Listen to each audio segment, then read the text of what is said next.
The recent events of the racially motivated shooting in Jacksonville, Florida, and a viral video involving a 12-year-old boy and the Gadsden Flag have brought the race baiters out again. But this is your reminder. Just because you don't like something or someone doesn't mean that racism is involved.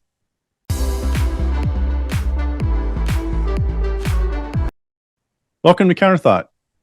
Over the last 7 years, since Donald Trump was elected president in 2016 and sworn into office in January of 2017, racism has been used countless times in order to discredit someone and to attack someone so that their viewpoints are then seen as invalid.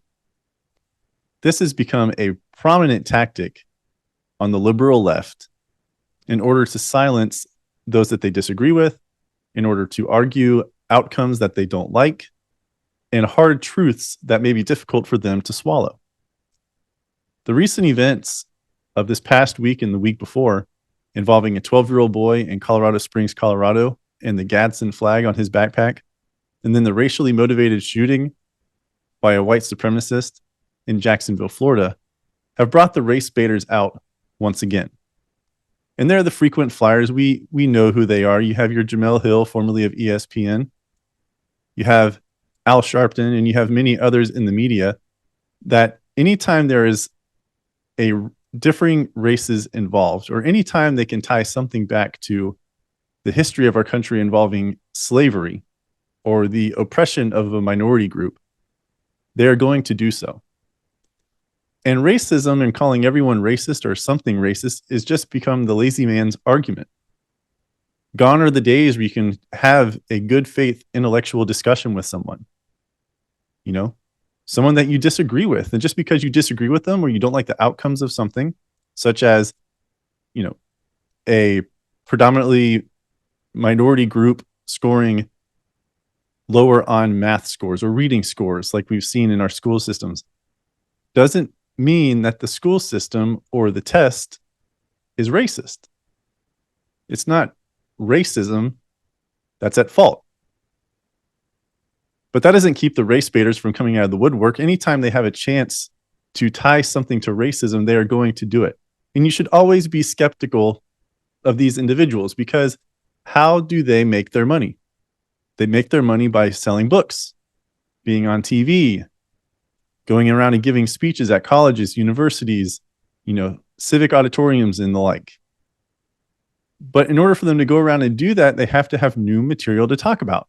So anytime there is an opportunity for them to turn something into something involving race, they're going to do so. And we've seen this countless number of times since 2016 involving Donald Trump. And over these last 7 years, it has gone into all corners of society. Some that you may remember would be George Floyd and Derek Chauvin. Derek Chauvin is the Minnesota police officer, the Minneapolis police officer, who was later convicted, and I think wrongfully so based on the evidence, but convicted of, I believe it was manslaughter of like the second degree, and he's serving, I think, 20 plus years in prison. But whenever that story broke in George Floyd during the summer of 2020, the line and the attacks in the media, and this whole topic of this episode goes to some of the reasons of why the trust in the media is at all-time lows, I think down to around maybe like 15 or 16%. But everybody was claiming that Derek Chauvin was a racist, and that is why he kept his knee on George Floyd's neck and block his airways and all of this. But you know what didn't occur? The prosecution did not bring racism into their case against Derek Chauvin. So despite all of the talk on TV and radio and in the newspapers and the magazines, whatever medium, about racism being involved, the prosecution didn't charge him with any type of hate crime. And that's not the only instance.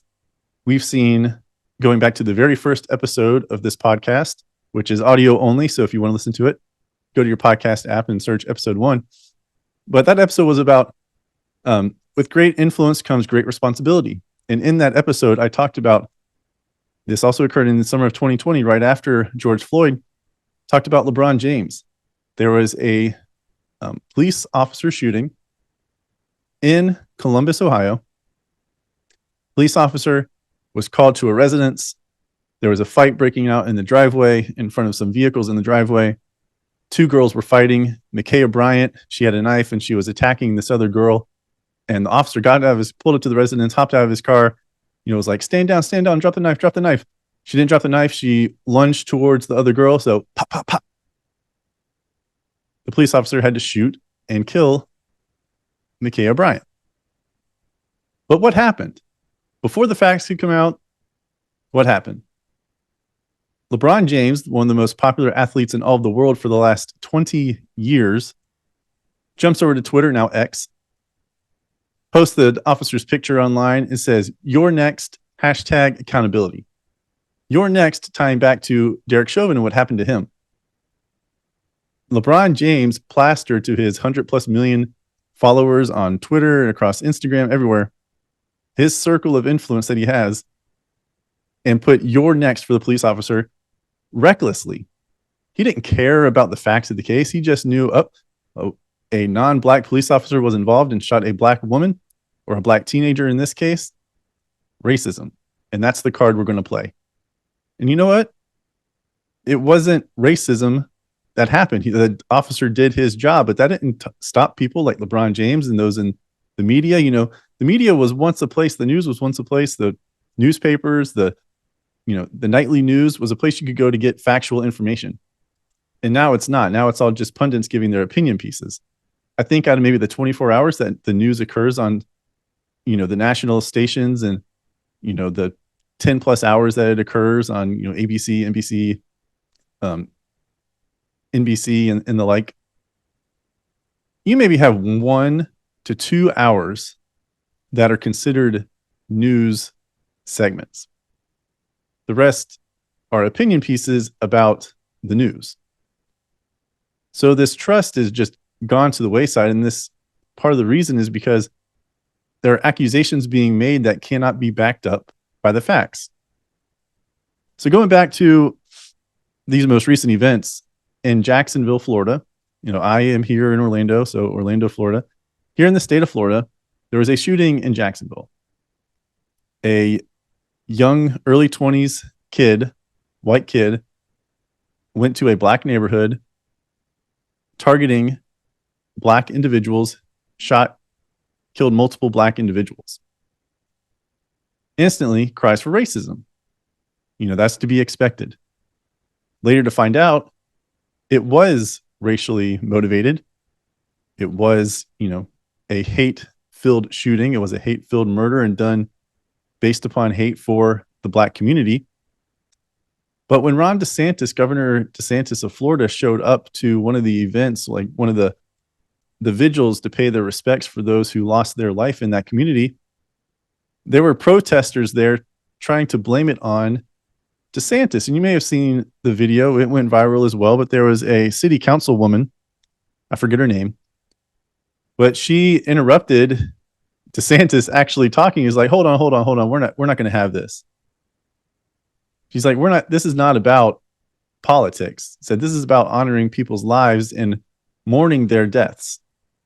Said, a bullet does not have a political party. And it's wonderful that this woman spoke up and said that, because you had people trying to, again, make baseless claims and trying to say that because of something DeSantis or the Florida legislature did in the state, that led to this boy committing this race-motivated murder. And that's just not the case. And we need to also remember that those like Jamel Hill, she sounded off again to however many followers she has. Unfortunately, she has many, but she decided to go from ESPN, from the sports world, and go into, I guess, pop culture, societal news. But the path she has taken is everything is going to be about racism and the cost of racism and the victimhood of racism. So she said something saying that this is all DeSantis' fault for what happened in Jacksonville. That's ridiculous. And what's worse is that she should know better. And if she doesn't know better, that's even worse. But for those of the low-informed citizens of America who are just going about their day and maybe read a headline and see something like that, and for some reason give any type of value to the opinions of some of these people who just spout things off without any actual factual credibility, they see that and they might believe it. Which goes back again to that first episode in my LeBron James example of if you have great influence, you have a greater responsibility to be accurate and greater responsibility of regarding what you're saying because of your influence. It ties directly. It's a little derivative of, with great power comes great responsibility. Well, with great influence becomes great responsibility. So that's one example. And then the viral video earlier this week was of a 12-year-old boy based in Colorado Springs, Colorado. His name is Jaden. A viral video was posted of him sitting in a guidance counselor's office saying that he could no longer attend the school because he would not remove the Gadsden flag from his backpack. Now, the Gadsden flag, for those of you who do not know, is the yellow flag with the rattlesnake curled up and, the head sticking up a little bit and the rattlers going, and below it, it says, "Don't tread on me." And the reason he was getting in trouble is because the counselor and those at the school were saying that it is regarding slavery, and it ties back to slavery, which then ties to racism. And you can't have something involving that is racist in the school, so he needed to remove his flag. Well, this boy and his mother, Jaden and his mother, stood up and was like, do you even know the history of the Gadsden flag? Do you even know the history? It does not tie back to, slavery in America. It goes back to the American Revolution back in the 1770s. So this counselor at the school district itself, this got so out of hand. I mean, they just made to look like complete fools, uneducated, uninformed fools, that the Democrat governor of Colorado had to stand up and speak out in support of the Gadsden flag. It's like, no, this is not tied to slavery. This is tied back to the American Revolution. And just because the EEOC, which is only under the Biden administration, however, and I believe the FBI also put out like a memo of symbols to look for that they consider tied to domestic terrorism and things like that, which is a whole different topic. They included the Gadsden flag. And that is only because the Gadsden flag has been seen over the last 10 years or more to be kind of latched onto by the Libertarian Party.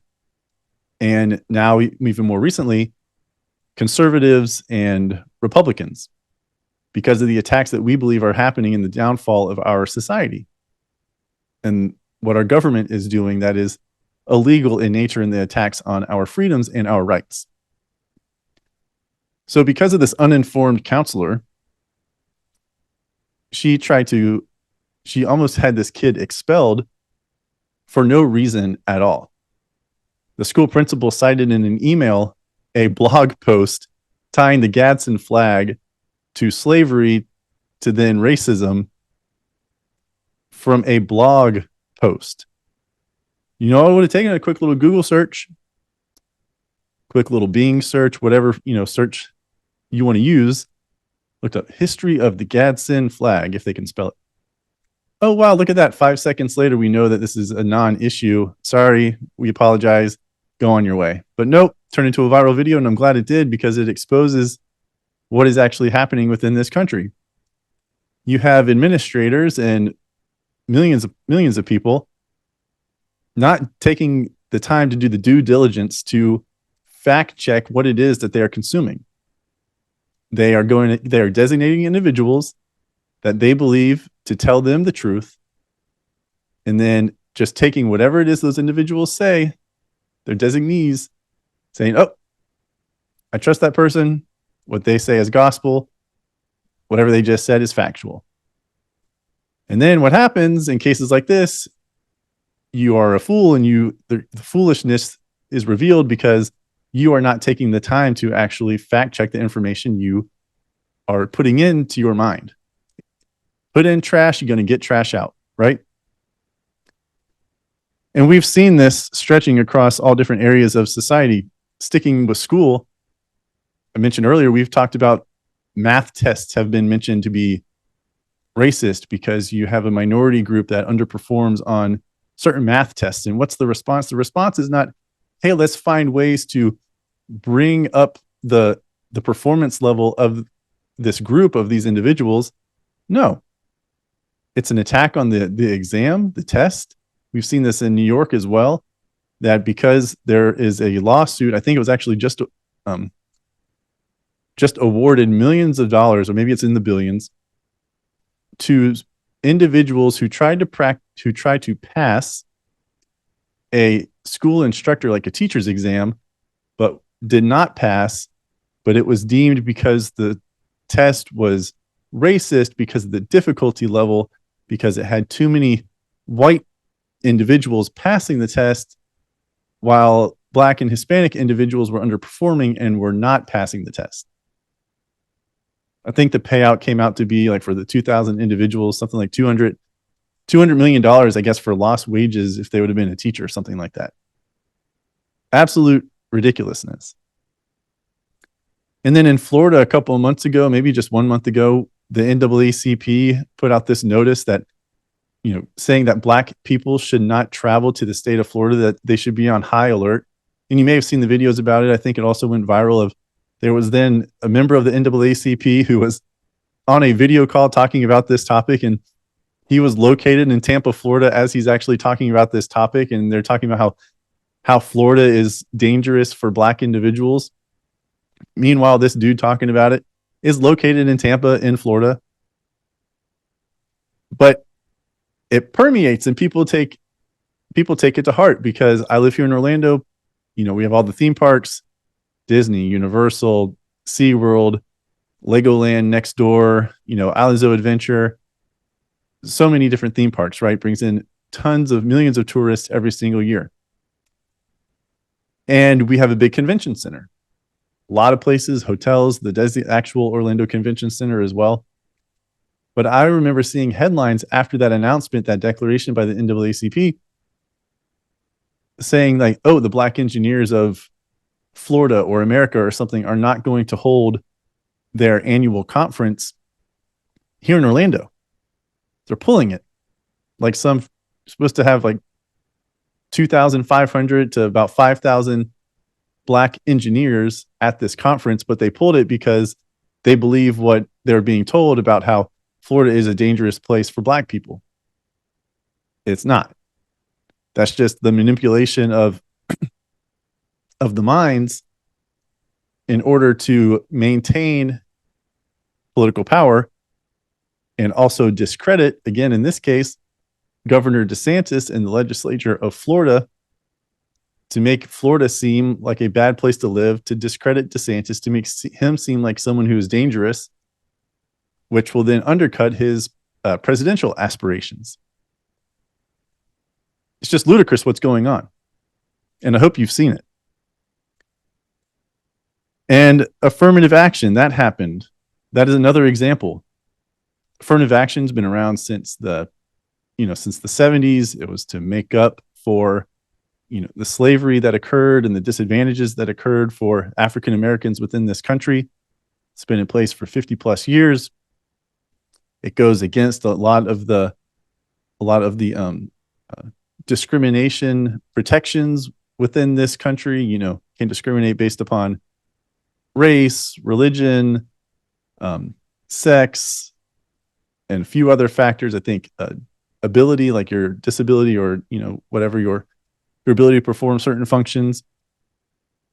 Supreme Court overturned that. No longer any more affirmative action. came because of a Harvard case involving Asian Americans, and how they were being discriminated against, even though they had the test scores to be able to get into Harvard and other Ivy League schools. There's probably going to be a workaround by those schools. We've already seen some examples of that, but that's another topic for another day. But the end of affirmative action, hands up in the air, pearl clutching then occurs, right? oh my gosh, this is racist to the nth degree. Like, this is the most racist thing ever. No, it's not. Just because you disagree with a policy or disagree with an individual or don't like the outcome of something by some group, some subgroup, does not mean that there is racism involved. It is time for those who think like that in this country to stop being the victim and instead think about ways to improve the situations, to improve the outcomes, to improve the performance of these individuals that are underperforming, that are underachieving. That is where the mind needs to go. It doesn't need to go to this victim mentality or this everything is racist because I don't like it. If everything is racist, then nothing can be racist. You are discrediting yourself by overusing racism to counter argue things that you are to argue against things you don't like or don't agree with. And again, these race baiters, they come out of the woodwork every time there is an opportunity.